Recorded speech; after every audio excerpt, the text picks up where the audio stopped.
اعوذ باللہ من الشیطان الرجیم، بسم اللہ الرحمن الرحیم۔ اللہ تعالیٰ کو خوش کرنے والا وظیفہ۔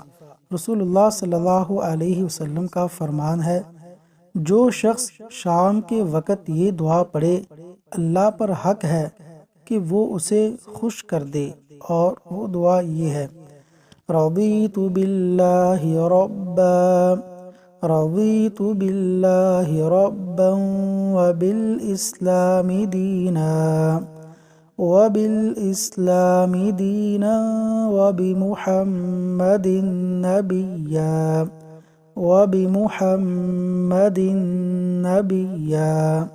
ترجمہ: میں اللہ کے رب ہونے، اسلام کے دین ہونے اور محمد صلی اللہ علیہ وسلم کے نبی ہونے پر راضی ہوں۔